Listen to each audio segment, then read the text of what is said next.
Matt Gaetz Nups, Community Theater, and Nevermind Bullocks. That is just a sprinkle of what's been happening recently and stuff. Here at Geeks Who Drink, we write over 19,000 quiz questions a year, so you think we wouldn't have time to keep up with the news. But guess what, motherfucker? We do it anyway! This is Recently in Stuff. Happy Friday and welcome to Recently in Stuff, Geeks Who Drink's weekly news quiz. I'm Aaron, and you knew this one was coming. On Wednesday, what site reversed plans for a sexually explicit content ban?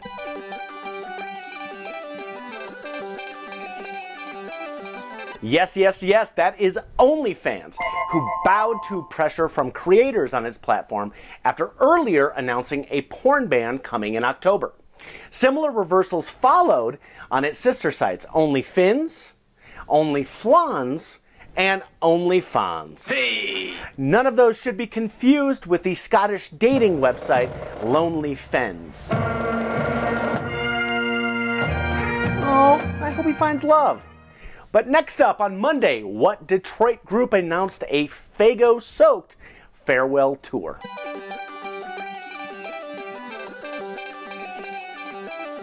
That is Insane Clown Posse.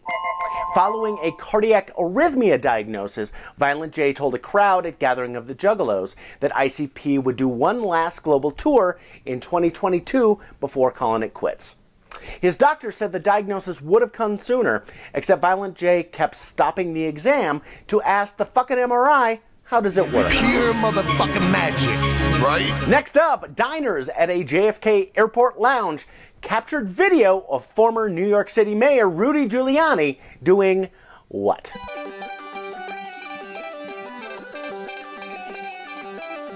He was shaving at his dinner table over a bowl of lobster bisque. Let's take a look. I have a sad story to tell you. It may hurt your feelings a bit. Last night when I walked into my bathroom, It's called multitasking. You never... Anyway. A new Netflix series purports to show the dark side of what beloved public television figure.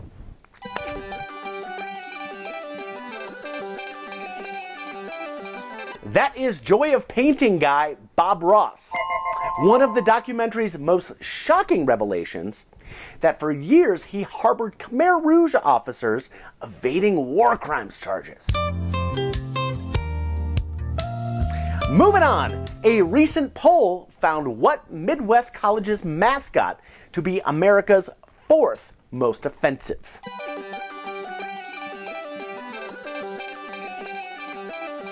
That is Notre Dame, whose Fighting Irish Leprechaun mascot came in behind Arizona State, Florida State, and the University of Hawaii. Students at Notre Dame took to the streets to protest the findings, but that uprising was ultimately crushed by the neighboring Ball State Fighting Cromwells. Too soon? Read a book. What's that sound? That is the sound of Vanilla Ice fist fighting a day-drunk panther in a vape shop, which means it's time for the Week in Florida.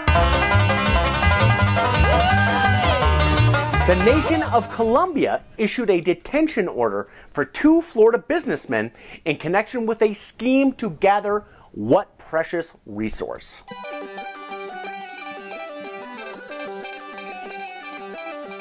It is gold, and this story is legit bananas. The two men, one a real estate guy, the other a, quote, Ferrari racing chiropractor, invested in a scheme where house-sized dredges pan for gold by scraping up huge swaths of Colombian riverbed. Also indicted for the crime were several Colombian mafiosos and the real mastermind behind the scheme, cocaine. And now let us stop our faffing about and crack on to Across the Pond. Supply shortages caused McDonald's locations all over the UK to run out of what classic menu item?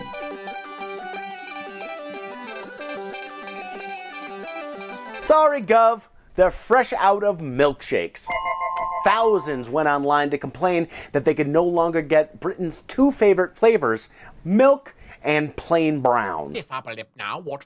Now, moving far to the east, what divisive figure announced that he'll run for Philippine vice president in 2022?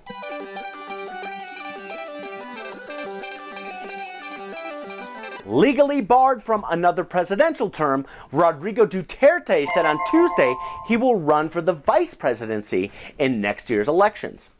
He noted that he will gladly step aside to follow the leadership of the new president, Duterte Rodrigo. And now let's go a little bit north. Guests at Japan's Fuji-Q amusement park are reporting spinal injuries caused by what?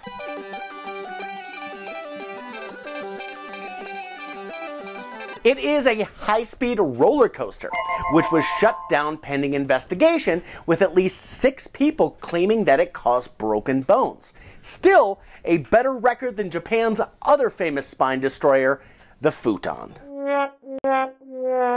Oh man, take that, futons. But finally today, on Monday, a long-awaited trailer dropped for what big budget sequel?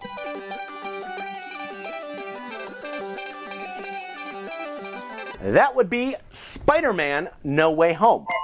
The MCU's third installment for the friendly web-slinger will reportedly include villains from previous Spider-Man iterations, including Dr. Octopus and the Green Goblin.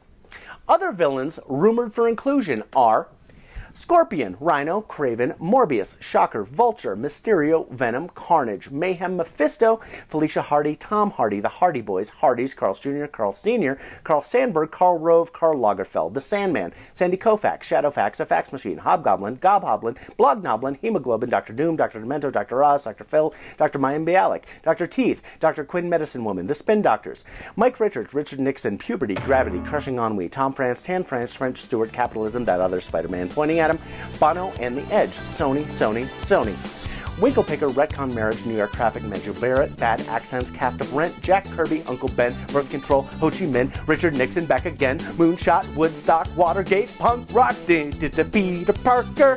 Wait a second, Electro? That's a step too far there, Marvel. No one's gonna buy that.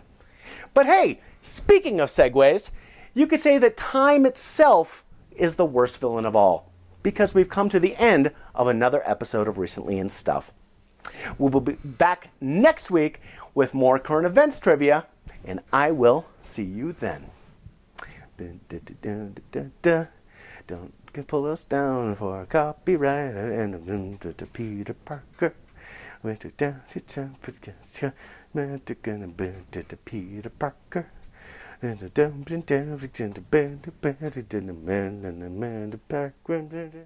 again, it's Aaron. Just wanted to thank you for watching and say that if you can subscribe, it would help us out a whole bunch, so please do that.